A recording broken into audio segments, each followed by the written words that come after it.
Well, welcome to Conversations with Chuck Hester, a weekly podcast designed to inform and entertain you and introduce you to some interesting people. I am your host, Chuck Hester, and a programming note, we've had difficulty getting our guest into the studio, so I'm going to kind of flip the script a little bit and talk about the pay it forward information that I've got first. And if our guest does in fact show up, then we will be more than happy to interview Stephanie Stuckey from Stuckey's.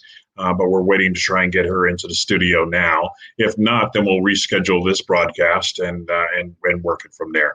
So want to talk specifically about my favorite initiative, which is Pay It Forward Tuesdays. And for those of you who may not know what Pay It Forward Tuesdays is all about, it is basically 6 different consultants getting together, and we pick a entrepreneur or an up-and-coming 501c3 that we can come alongside and provide 30 minutes each of consulting on everything from LinkedIn to website development to sales to just business operations. And we have picked our latest initiative winner, and that would be our April recipient, Lindsay Sutherland Bowl, and her organization, She Walks, that helps women in recovery. I would suggest you check out her story on our social sites, Pay It Forward Tuesdays. And that being said, the main nominations are now being accepted. So if you know someone you think would be a good nominee, then please go to payitforwardtuesdays.org, where you can find more information about that. And we'd love to have you participate in that as well. And as always, I want to make sure I give the Pay It Forward Tuesdays initiative team shout outs. That would be Adam Sinkus, and happy birthday today, Adam, Jennifer Radke, Bob Shears, Brian Basilico, and Jeffrey Poche and Bridget Walters, all involved in Pay It Forward Tuesdays. And so with that, that would be, and it looks like Stephanie has arrived. So I'm going to put her in the stream in a second here, and then we can get started. So hang on one second. So Stephanie. Hey, I'm hooking up my welcome. microphone. Hey. Yeah, no problem. We were just talking about we were waiting for you to get into the studio, so I did some introductions on some other things, but you're here now, which is great. I appreciate you coming on the show today. So let me do my cat. She just made an appearance. Yeah, no problem. The joys of working from home. Yeah, exactly. She makes a cameo on almost every appearance. Well, we appreciate cameos from kids, cats, dogs, whatever it may be. Let me take a second and introduce you to our audience, because they are anxious to get a chance to get to know you better. Stephanie is the CEO and granddaughter of the founder of Stuckey's Corporation, a roadside oasis since 1937, known for their southern hospitality and candies, especially the world famous pecan log roll, which I've got to hold up for heaven's sakes. I mean, that's one of my favorites. Oh, thank you. Yeah, and a lawyer by education.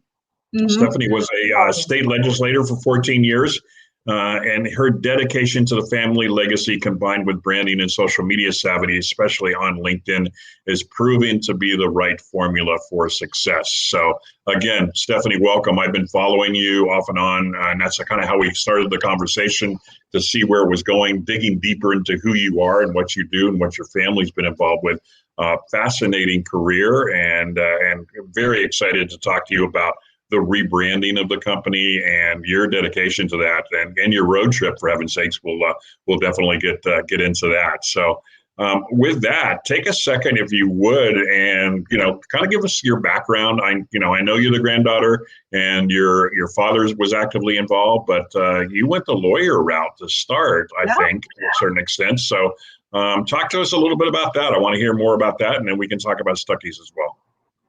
Yeah, my career trajectory is different from what I call 3Gers, third generation of family members. I'm not your typical 3Ger who may have grown up in the company and had the company passed down to them from their parents. I was never the heir apparent to run this company. It had fallen out of family hands for decades. Actually, even before I was born, the company was sold by my grandfather to another company and then got bought out by another company. So my entire childhood, we didn't have Stuckey's in the family. It was certainly our name, and there was a close affinity for it because it was the brand that my grandfather had created, and I knew him. But this was not a even on the options of potential careers for me, working for a business that was no longer run by us. So I went to law school. I practiced law for many years. I was a public defender, and then I ran for and was elected to the Georgia legislature. I spent 14 years in office as a state representative from the Atlanta area. And I left that and ran an environmental law firm representing the environment. I represented Sierra Club and River Keepers and did a lot of protection for Georgia's rivers and beautiful spaces, and did some Clean Air Act litigation, and was very happy doing that when I got a call from the mayor of Atlanta, who is a friend of mine. He's no longer mayor, but he called me and asked me if I would be head of sustainability for the city of Atlanta. And I was in that role for over 3 years, loved it. And then my boss was not able to run for re-election. He was term limited out. So I left and was still working in the sustainability space for an environmental energy organization in Atlanta. I was very happy in that role. And then I got the call to buy shares of Stuckey's, and that led to me owning the company. And in between all that, when I was in college, my dad got the company back. So it had been in the company starting when I was in college. But at that point, I'd already sort of had different aspirations and decided I wanted to do something different. It's kind of a crazy journey. Yeah, indeed. I mean, I was thinking if you could not necessarily script this, right?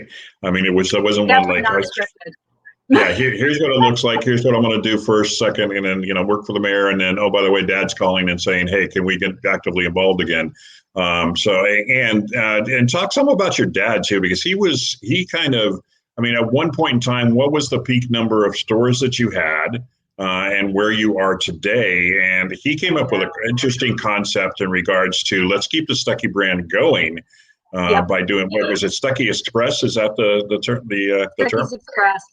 And I think in many respects, rebranding or rebuilding a company is harder than starting a company from anew, because if you start a company fresh, and there's certainly all the challenges of trying to build brand recognition and get the financing and making sure you have an idea that's really going to take off.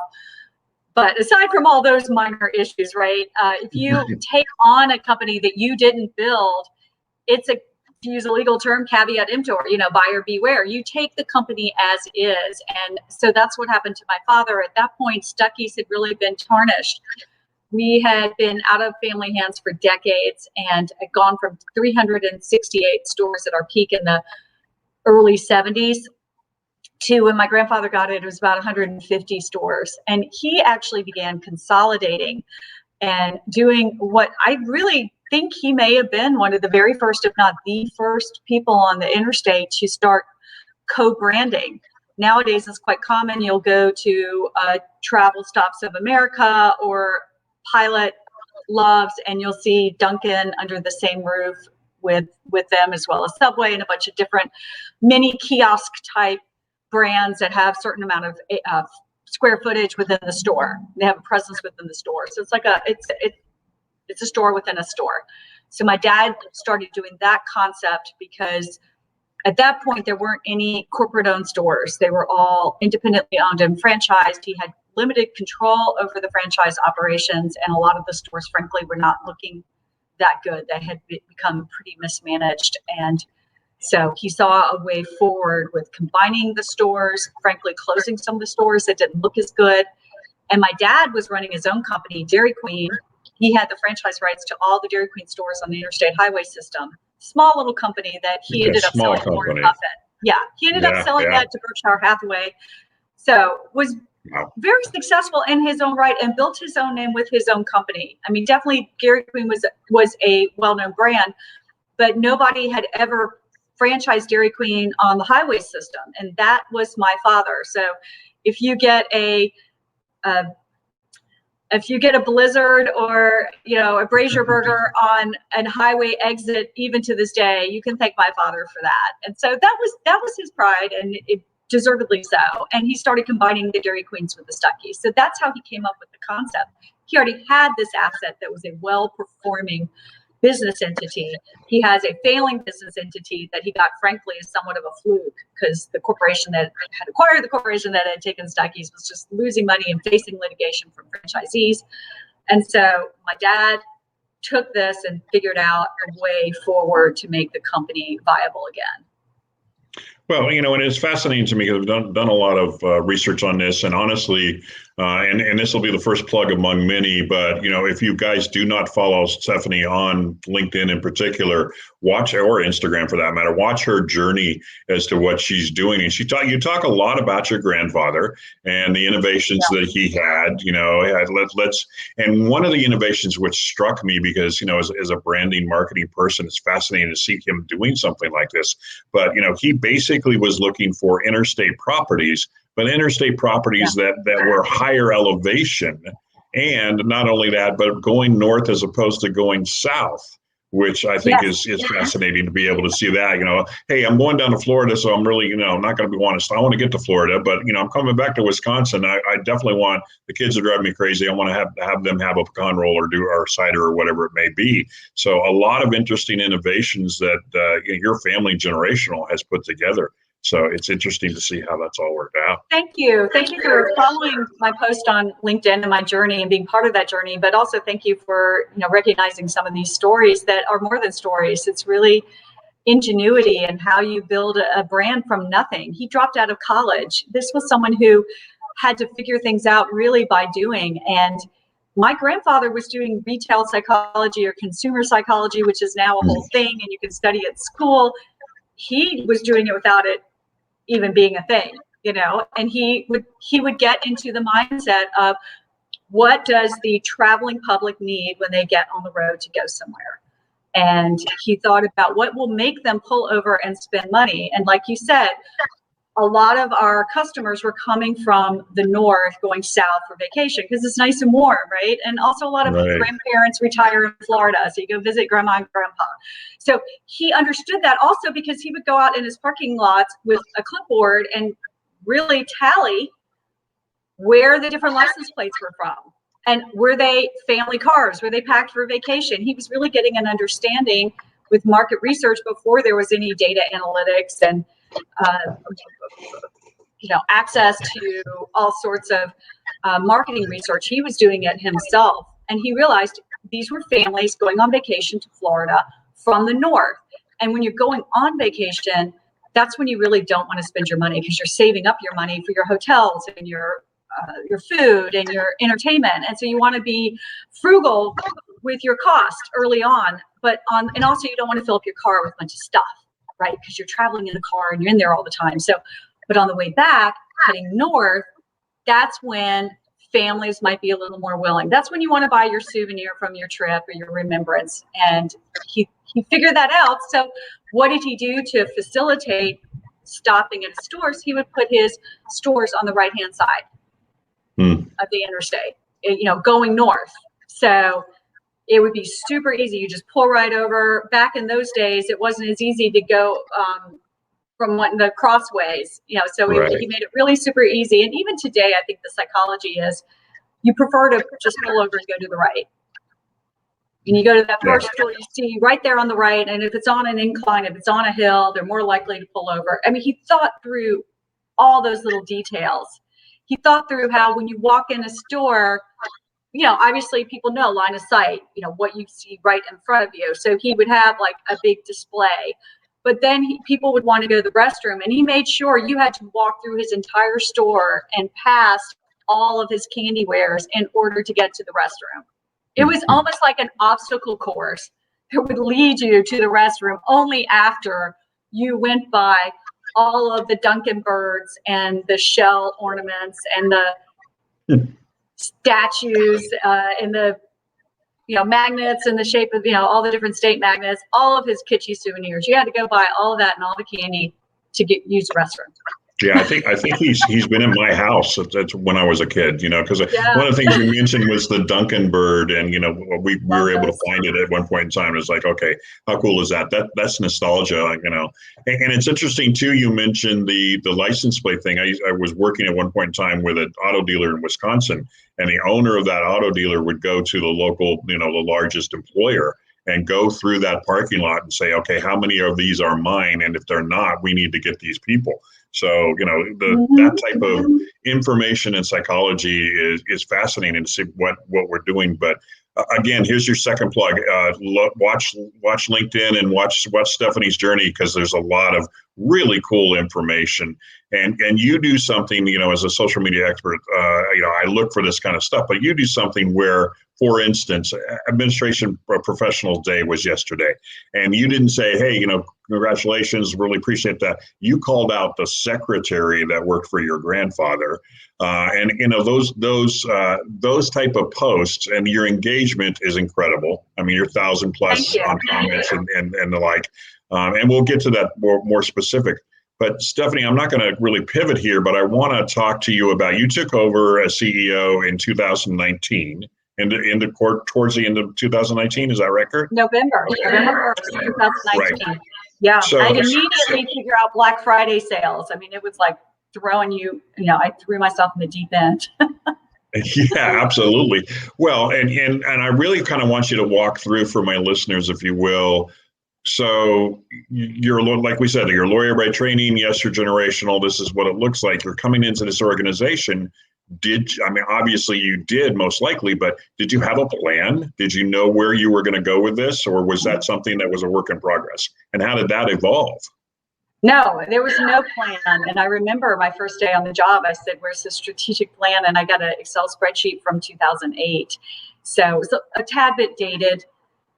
What had happened is my dad and his business partners sold their Dairy Queen company to Warren Buffett, and they all did very well financially, and they retired.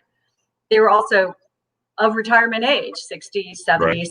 And they left Stuckey's being run by a skeleton crew, and largely, I wouldn't say mismanaged, just not managed. And there were two people running Stuckey's and rented office space. Amazing individuals who've done incredible work keeping this company alive. So I'm in no way, disrespecting the value that they bring to the company to this day. But two people cannot run this small, this company. We may be small, but we're mighty. And I just think that brand had somewhat lost its way. And it's not that my dad didn't care about the brand, but my dad's 86. So he was in his lazy boy recliner on the beach, retired with my mom and checking in on a regular basis. But still, the company was not being really actively managed or run. And it was somewhat on autopilot. And I was initially approached just to buy the company as a financial transaction. Like,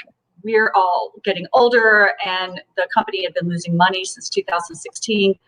And so it was an asset that really wasn't worth a whole lot to financially. It was not giving any dividends. And that's what you're looking for when you're later years in your life, not necessarily a company for a growth trajectory. So they were just looking to unload stock. And I bought the stock, and I suddenly owned 49% of the company. And I know on one of your earlier shows, you were talking about how you get to create your own titles sometimes. And yes, that's exactly what I did. I said, well, the company doesn't have a CEO. I own 49% of the company. And my dad owned the other shares at that point. And I talked with him, and he said, yeah. And at the time he joked, he said, well, you've never even run a lemonade stand. What makes you think you can run Stuckey? And I said, you know what? I probably couldn't run a lemonade stand, but I can run Stuckey's because I know this brand. I knew my grandfather. I know all those stories, and I learned them even more when I took on the company. So getting back to strategy, I'm sorry. You're good. But what I did was I went back to my background in politics. You go on a listening tour. I was really starting at ground zero. And so I obviously spent a lot of time with the two individuals who've been running the company and learning from them and being very respectful of what they've done. And then I also went to the different franchises and saw the shape of the stores, the good, the bad, and some very ugly, not looking good. And then I came up with a strategic plan. But it was a collaborative process. I worked with the team that was on board. We also have a distribution facility, and we have a handful of employees there. We have 3 sales reps. So I got input from the team, and we put together a strategy. And, fast forward, within 6 months, we were turning a profit because we started selling our product to more third-party retailers, and we really ramped up our online presence. And those two factors combined, the increase in sale of product. And then we started making merchandise. And we'd been making merchandise, but we really ramped up the merchandise, and we changed up the logo. I freshened up the logo. And then after we started turning a profit, I brought on a business partner. Together, we got the financing to buy a manufacturing facility. And for the first time since 1964, we are making our own candy in-house. And all right, I want to do a little comparison. So you had our pecan log roll that we're currently selling. So hold yours up. I'll show you the new one that we're making. Hang on a second. There we go. Okay, there's mine. Here's the new one. All right. Oh, there we go. Look at those big chunks of pecans. And I'm not saying what we're selling now isn't delicious, because it is delicious. Yeah. But I'm just a tad bit of a perfectionist. And when it's your name up there on the billboards and on the product, you want it to be amazing. And here's the other thing. The trend for consumers right now is towards healthy. And rarely do you see people getting more healthy and then suddenly saying, all right, we're going to, the trend's going to be towards eating a bunch of saturated fats and high fructose corn syrup. So I don't think that trend is going away. And we needed to get ahead of that trend or be part of that, or we were going to be left by the wayside, literally on the exit. And so I decided we were going to buy this plant, and it's a pecan shelling plant. So we're selling a full line of healthy pecan snacks, which is one of the healthiest nuts anywhere. So we're selling healthy nuts that are great for plant-based diets and the keto diet. And then if you are going to have an indulgence, which people still eat sweets, look at the statistics on candy and sweet snacks and confections in this country. People still love a good treat yourself moment. But when they do treat themselves, they want it to be absolutely the best. And that's what we're making now. This is no high fructose corn syrup. This is freshly roasted pecans. The factory is in the heart of pecan country, the #1 pecan producing state in the country. And we're not putting refined sugar in this. There are no artificial ingredients, and you can taste the difference. And these will be rolling out literally in 6 weeks, as soon as the packaging comes. Knock on wood, supply chains are a mess right now. No, and there's a lot of things to unpack in that regard. And I did do my research. You were saying that the pecan is the only native nut in the United States. I mean, those type of things, and obviously Georgia based as far as that goes. So there's fascinating stuff. But I want to unpack a little bit of this as well. And I've got to ask the question. We'll get this to a quicker discussion in regards to social media, but I'm going to make an assumption, and then you're going to correct me here. Do you have a social media marketing team that does your posts, or is that you doing your posts? You're looking at the chief marketing officer. So I do all my posts myself. I do have a young man who helps me just physically post, but I come up with the content. So he does mostly Instagram and then some of the Facebook, but the LinkedIn is all me. Yeah. And the Twitter is all me. I do the Twitter account. And Stephanie, it's noticeable. I mean, I can tell the difference as far as some of that goes, because you know your voice better than anybody else. And the other thing I wanted to unpack and talk about that is passion. I mean, there's no doubt. And this is an entrepreneurial lesson. If you really need to be passionate about the product, the service, the company, whatever you're doing in order for that to succeed. And then the other aspect, which is one of my favorite talks, as you may know, is paying it forward. Your treatment of employees and franchisees and folks that you're dealing with and your general public. Because when you folks who are watching and listening, because it can be audio as well, you'll find that we'll put up Stephanie's LinkedIn information. What she says on her LinkedIn profile speaks volumes. In that she basically says, "Look, I'm at 34,000 or whatever the number is right now connections. I can't connect with you directly, but please follow me. And if you want to talk to me directly, here's my email address." I mean, it's just the best people, and a lot of them have been guests on my show, the best influencers, well-known people are the ones that are accessible and really have a passion for not just their service product company, but for people who they interact with. And I think that, if anything, is probably the biggest part of the Stuckey's brand that you're bringing to the table. So it's fascinating to watch how that's working and making it work. So Thank you. we'll get back. Yeah, absolutely. I mean, I'm a big fan, as you can tell, and you know. Thank you. But And I learn from people. It's a gift for me too. It goes back to my days in politics. I remember when I first ran, my first mail piece went out to 12,000 homes, and it had my home phone number on it and my email address. And I remember my mother just freaking out. And she's like, honey, you're going to get so many phone calls. And you know what? I got maybe 10 calls a week. Maybe. Of course, that has something to do with democracy in America, maybe, that you don't reach out to your elected officials enough.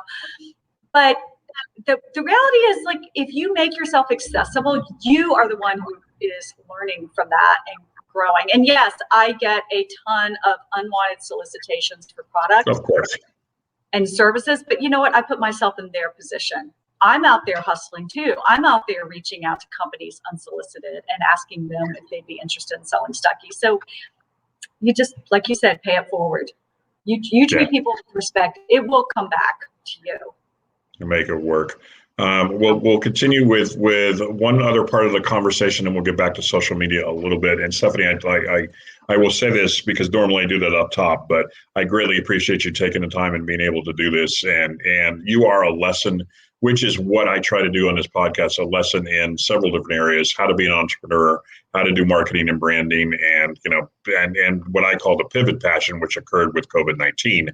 A lot of people said, okay, now I'm working at home now.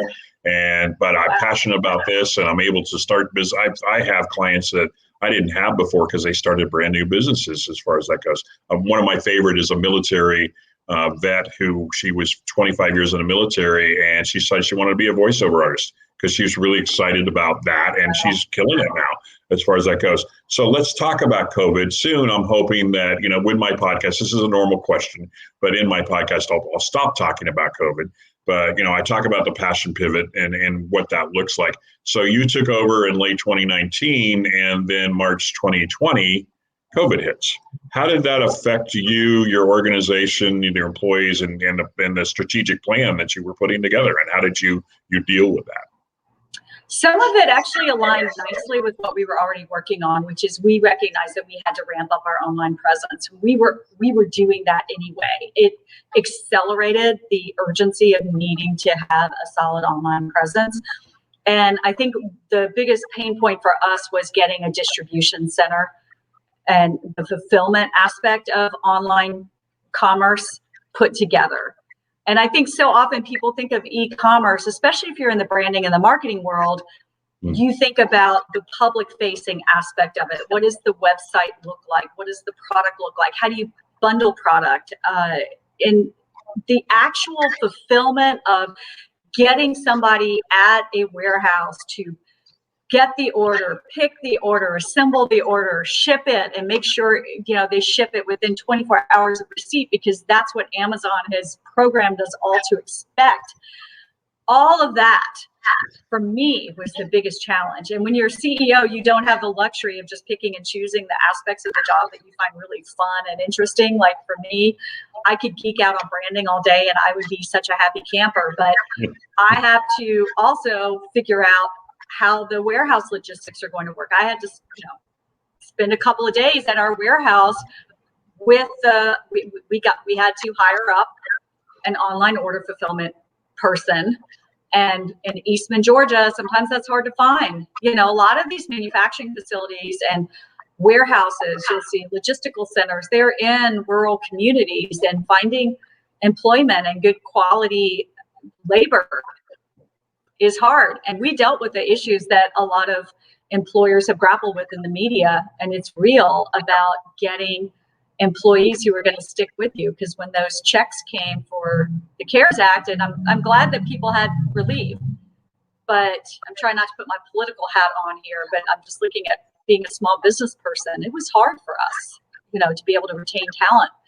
So the fulfillment part of logistics, the supply chain disruption, we couldn't get a lot of the core products that we needed for our baskets, or we call them boxes instead of baskets. But if you are a merchant, you realize like if you can bundle your product, that's going to maximize your profit, and it also creates a better product. I think people like curated items, not just buy 24 pecan log rolls. That's a lot, Right. even if you love them. But buy this beautifully put together gift box that has some of our best and most classic nostalgic items put together. So putting all that together was hard because our sugar was in a scarce commodity, and then sugar prices went up, and so we had all sorts of issues getting our core product line, and we ran out of packaging and waiting for the new packaging, and everything was disrupted along the entire supply chain. Yeah. So it was hard. We just plugged ahead like everyone else. Yeah, no, and we were really fortunate because we're on the interstate, and so truckers were still stopping. So we still had in-store sales went down, but we still had a core. We weren't like restaurants that had to completely shut their doors. We still had our steady customer base. And it obviously is not obviously, but I'm assuming it's getting better as far as this goes now. And yeah, I for one am looking forward to travel again and being able to do all of that and getting back on the road as far as that goes. But so Stephanie, we talked about this a little bit, and we'll go there. And then I understand from years of my conversation outside of this podcast that we have something special for my listeners. So I have a banner for that, so we'll get to that. But social media in general, guys, you are generational in that regard, similar to me. And by the way, this comes as a compliment and meant that way. But if your dad is 80, 86. I'm sorry. 86. 86. Yeah. Long story short on that, you do not look your age, and this is fascinating to see, how that's all working. And I think it's the enthusiasm as well. I mean, that's kind of the bottom line on that. So anyway, so LinkedIn. I do want to say one thing about age, because now that I'm 50-ish, a lot of people talk about career pivots, and I just want to be an advocate for people who are thinking they might have one more career direction in them after the age of 50. And one of my mentors in many respects is Ray Kroc. I hesitate to say founder of McDonald's because it was the McDonald brothers, for those of you who've seen the founder or read the book Writing It Out or know the story. A lot of people know the story, especially in our business. But Ray Kroc was 52 years old. He was a milkshake equipment salesperson. Right. Yep. Yeah. He was 52 years old when he got the franchise rights to really start expanding McDonald's. And that is how old I was when I bought Stuckey's. And Colonel Sanders was in his 60s when he started Kentucky Fried Chicken. I was going to bring up the Colonel because that's one of the other stories in that regard. Yeah, I mean, Just do it. Yeah. Yeah, and honestly, that's I just took a new corporate job. I'm going back to Raleigh, North Carolina. And I just turned 62 yesterday, and it's like, okay, let's do this. And I'm talking to my financial advisor, and he said, yeah, you got it till 70, whatever you want to do, just keep going and make it happen. It's all about the passion and what you really are, what I call, what twirls your buttons, what gets you up in the morning to get your feet on the ground is kind of and again, compliments to you, because that's evident in what you're getting done. So, and you and I are generational in regards to LinkedIn, Twitter. I love the comment that you made about, I've got some guy that does Instagram for me, because that's an area is like, okay, I've got people to handle that, because they talk the language differently than what we do. And I talk, my language is LinkedIn, quite frankly. So, but I'm learning it. I mean, I am now obsessed with increasing my Instagram following, and so I've been experimenting with the world of Reels, because you have to understand their algorithm. It's not just whether people are engaging with you; it is the algorithms and how they put the formulas together to create what shows up in a feed. And Instagram wants you to start doing these Reels. And once I started doing Reels, my presence in the feed started increasing, and then your engagements increase. But every single one of these social media platforms is like a puzzle that you have to solve. And I find that really stimulating intellectually and creatively. And I did hire a wonderful woman, and not to sound too sexist, whatever, but I do think, well, the studies show it. Pinterest is more of a female platform. And Right. I found and the young man I hired to help me post on Instagram, he's like, yeah, I can help you with Pinterest if you want, but it is not my space, you know? And I'm like, you know what? I want someone who it comes naturally to. So I found someone wonderful on LinkedIn.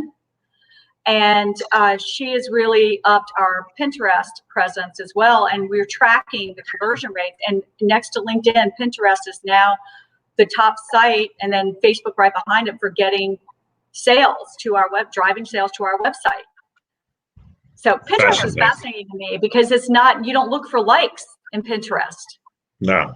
You look for like how many times they see your post, whatever, and creating the pins. Yeah, it's a whole language. Yeah, it is. It is definitely a whole language. And as we talked about this in our Pay It Forward Tuesdays crew, one of the things we talk about is what we call two-way mentoring. So when we come alongside, our folks do 30 minutes. And the latest one that we have, and I mentioned at the top of the hour, is someone who is doing basically working with women in recovery.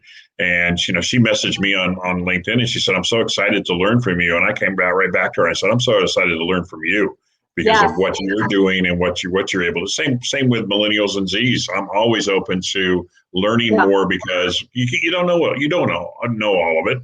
And I appreciate your fascination as opposed to my frustration sometimes with like LinkedIn's algorithm, for instance. That's one of my biggest pet peeves. But I feel like there's millennials and Zs in a corner somewhere at a LinkedIn corporate saying, how can we screw up Chuck today? That's one of my running jokes. And now there's Clubhouse. I've been figuring out Clubhouse.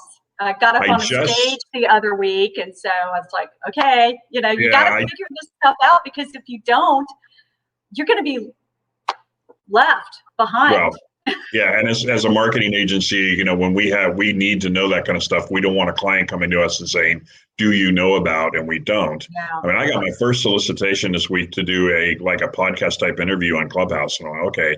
I mean, I've dabbled in it a little bit, and generational again. I likened it originally to the old party line that you used to pick up, and you'd hear Martha talking to Jane while you're trying to make a phone call. But it's interesting to see. Stephanie, the last part of this before we get to our surprise for our listeners is we talked about branding and entrepreneurship and finding your passion and doing whatever. What are a couple of takeaways that you can give to my audience in regards to your journey and to encourage them, inspire them as well? Well, I think mine's unique, so it is going to be a little bit personal to me, but hopefully there are others who are in a similar situation with a legacy brand or a nostalgic brand. And I think that's a question I get a lot. So that's something that I uniquely can speak to. And I grappled with this, and a lot of people were giving me advice that you have to freshen your brand. You have to make sure you're reaching out to millennials. You have to, how are you going to get to the Gen Ys? And I really have given it a lot of thought, and it's been a lot of discussions with people I respect to get me to the place where I am now, where I'm not going to put aside the past. I think my position is I'm going to respect the past, I'm going to honor the past, and I'm also going to move the brand forward. But it's with a real deep understanding of where we have been. And the reaction on LinkedIn attests to that. I have been pouring over 6 boxes of archives of my grandfather's papers, and he has come back alive for me, and this brand has come back alive, and I've discovered him as I'm sharing that discovery with everyone else, and they're connecting with the brand because these stories are timeless.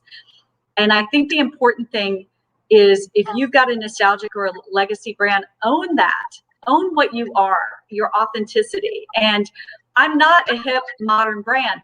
That doesn't mean that younger people can, not relate to this, because we're relatable. And what I really am focused on is what makes us special and different and unique. And that is that we were the very first roadside retail. I mean, I've done my research. I have not found another roadside retail chain before 1937. We were the first. We were before the interstate highway system. And there's something special about that. We are uniquely entwined in the American DNA of the road trip. And that's what we are. We make road trips fun, and we're going to continue with that mission. And that's something I think people of all ages can relate to. I know 20-year-olds who love to road trip, and I know 50-year-olds who hate to road trip. And so for me, it's not an age issue. It's a mentality. It's a lifestyle. So I'm interested in people who have this sense of adventure and wanting to explore America by getting in a car and taking to the road.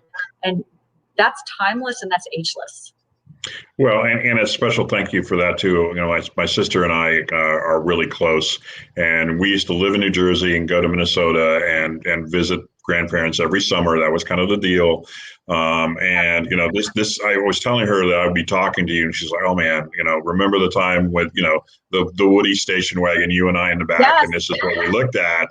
It was just, it gives me, quite frankly, stuff. It gives me chills to even talk about that kind of stuff. But I greatly appreciate your time here. And here's what I'm going to do. First of all, there's your LinkedIn information. Not that you cannot find her on LinkedIn, Mike. You are blind if you can't see her.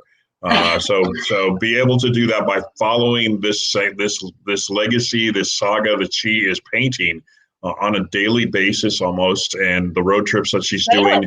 Yeah, I post every morning. Yeah. And that's the other part of that is consistency in posting and when you're doing and what you've got going on. I love the comments, by the way, and we'll end up on this, but I love the comments where you were talking about clean restrooms and what it looked like. And some guy came back and said, "Oh my gosh, clean restrooms. That was the thing when we were traveling." I love those type of comments for you to be able to look at that. And then the other thing is, here's your commercial. There's Stuckeys.com. Just enjoy that website because it's so nostalgic and so much fun to be able to do that. And then finally, Steph, we talked about doing this, and I will pull this up right now, but you have a special treat for our listeners that, and we'll figure out random how we do that. If somebody comments whatever on a replay, but they're going to get this. So talk a little bit about your camp mug and what they will receive. We'll figure out how to get it to them. So this is part of a partnership that I've been doing with various artists who I think really get the Stuckey's vibe. And these are just artists that I find largely through Instagram, because that's where a lot of artists post their images. And I look for ones that I think really have a nice vintage feel to their work. And so I discovered this artist, Derek Yaniger, and was really enamored with his work. And I reached out to him. And this is the crazy thing. It turns out he literally lives a mile from me in Atlanta. He's one neighborhood over. He's on my jogging route. I'm a runner, and he's on my jogging route. So how fun is that? And so I met up with him for coffee, and we reached a deal, and he made this original art for us, and we bought it from him, and we own the royalty rights. And so part of the deal is we get to use it however we want. And I've done that deal with several other artists. I'm always open to new artists who are interested in helping us with some original artwork. So feel free to reach out to me if you're interested. But we put this design together on a campfire mug, and it looks beautiful, and it's very popular. We've actually run through this twice. We're probably going to have to re-up a third time very soon. And so I'm offering this mug. So this is just one mug. That's the front and the back. Right, front and back, yeah. Yeah, and we'll give this away to one of the listeners or viewers, and I can provide you with a link, Chuck, that you can just give folks, and then they can give us their email address. That does mean you'll be on our e-newsletter. You can unsubscribe at any time, but if you get our e-newsletter, you also know when we're having sales, and we're about to run a sale starting tomorrow morning, 3-day sale on our Mama's Day box for Mother's Day. So if you want to give your mom just a special nostalgic road trip treat for Mother's Day this year, this week is the week to do it. So you'll be on our newsletter. I'll send you a link, Chuck, and we'll keep the link live for 30 days and give people 30 days to sign up. And then I'll just randomly select an email address, and then we'll get your contact information and send you a mug. There you go. Excellent. And by the way, one last comment in regards to all of this, all of your information that you're putting out on your grandfather and what your journey and what's going on. If you decide to do a book, I want part of that, and I want rights. So I'm doing a book. Are you? Okay, great. Well, I missed the boat on that, but I will be. Yeah, I've got to get the draft to them, but I am working on that right now. It's going to be very graphic intensive, so a lot of wonderful images that I'm getting digitized and making sure I've got the high res requirements Nice. met so they can have it suitable for publishing. But I'm putting all of that together. There you go. I will look forward to that. We'll definitely promote it when you get out. And one side note too on the mug and the design. If you guys were listening to this, Stephanie basically found the artist on Instagram. So reaching out to people at different generations and where they are, it's fascinating to be able to see that. Stephanie Stuckey, this went by way too fast, as all good conversations go.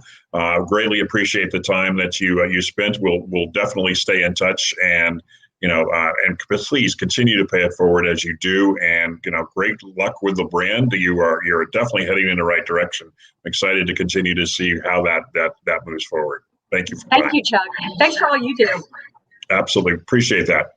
Well, that's another edition of Conversations with Chuck Hester. And as I mentioned to Stephanie, it always goes way too fast. And just a reiteration in regards to Pay It Forward Tuesdays and what we're doing there, take a look at payitforwardtuesdays.org. And we have a wide variety of ways you can get involved with that. I'm gonna shout out one more time our 6 that are involved. And that includes Adam Sinkus, and happy birthday to Adam today as well. But the other part of that is we are looking for organizations that want to donate in kind. And that means either products, services, donations, whatever it may be, to help the entrepreneurs, our organizations.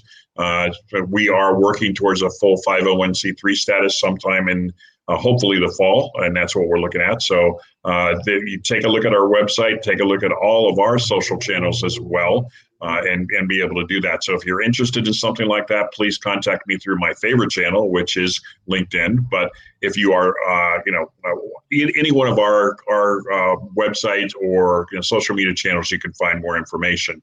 And so contact me for details on that. And next week on April 28th, my guest is Terry Levine, business consultant and chief heart officer at Heartrepreneur.